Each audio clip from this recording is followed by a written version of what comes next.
The iPhone 18 Pro is shaping up to be one of Apple's most complete upgrades in the last few years. A new chip on a brand new process, a variable aperture camera, and yes, it'll finally come in a new bright color. Today, I'm breaking down all of the rumored features we've been hearing about so you know exactly what to expect this September. Starting with the design, the iPhone 18 Pro and Pro Max are expected to keep the same general footprint as the 17 Pro lineup. So that means 6.3-inch and 6.9-inch screens and the same raised plateau camera housing on the back. But there are a few key changes. The dynamic island is getting smaller.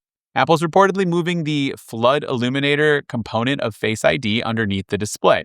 It's not the full under-screen Face ID we were hoping for, but it does mean a noticeably more compact cutout at the top.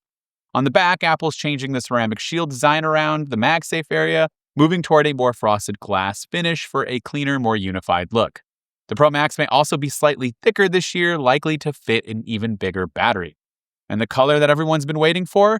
Not orange, but red. A deep red finish, which is reportedly the special color for the iPhone 18 Pro this year. Now, under the glass, Apple is upgrading the LTPO technology to LTPO Plus. LTPO already lets your iPhone adjust its refresh rate from 1 Hz to 120 Hz, but the Plus version is expected to be even more power efficient, which should translate to real battery life improvements. Not the flashiest upgrade, but the kind of thing that you should actually feel day in and day out. Now, onto the camera, because this could actually be a pretty big deal. The main 48-megapixel Fusion camera on both models is rumored to feature a variable aperture. Aperture controls how much light hits the sensor and directly affects depth of field.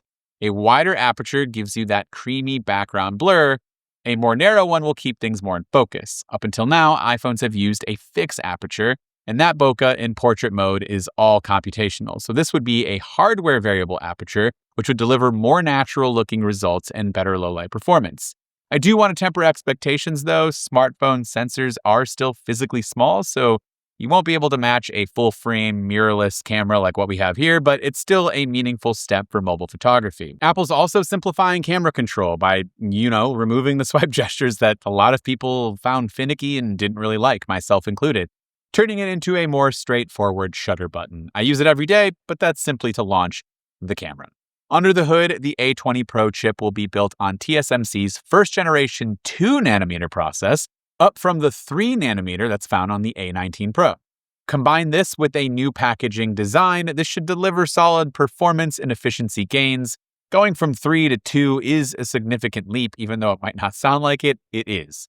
On the modem side, Apple's been building its own cellular modems. The C1 debuted in the iPhone 16e, the C1X went into the iPhone Air, and each generation has improved speed and efficiency. The C2 modem in the 18 Pro should continue that trend, bringing Apple one step closer to fully replacing Qualcomm. Then there's the N2 wireless chip, replacing the N1 that handles Wi-Fi 7, Bluetooth 6, and Thread. No specifics on the improvements yet, but expect faster wireless performance and better reliability for AirDrop and personal hotspot. Here's the one that could change how you think about connectivity. Apple's reportedly bringing web browsing via satellite to the iPhone 18 Pro. So we already have emergency SOS and roadside assistance over satellite, but actual web browsing is a whole different level.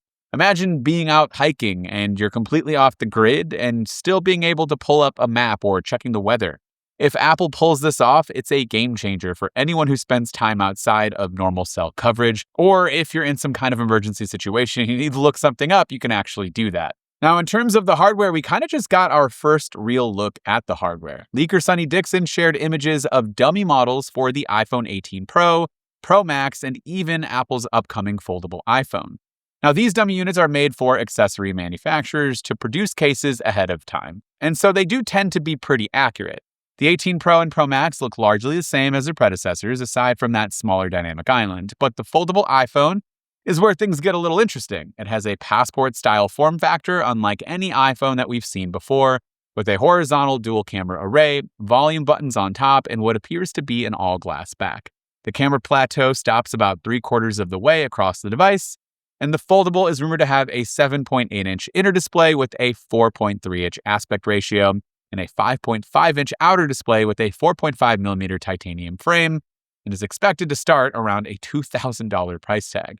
It is shaping up to be a pretty big jump for Apple when it comes to phones. Obviously, it's its first foldable phone. But to recap everything, especially with the iPhone 18 Pro, a deep red color, dynamic island that's smaller, LTPO plus displays, variable aperture camera, simplified camera control, an A20 Pro chip, and so much more. Plus, we now have our first physical look at the hardware thanks to these dummy leaks, and even a little bit of insight into what the foldable iPhone could look like. But of course, I would love to hear from you on all of this in the comments down below. Apple is expected to launch the iPhone 18 Pro alongside the foldable iPhone this September, with this kind of new shift where the following spring, so going into 2027, we'll see the standard 18 and 18e, as well as the iPhone Air 2, which is reportedly still going to be made no matter what, which I'm happy to see. Hopefully there's some big upgrades there, although we're probably not going to see that. But again, would love to hear from you in the comments down below.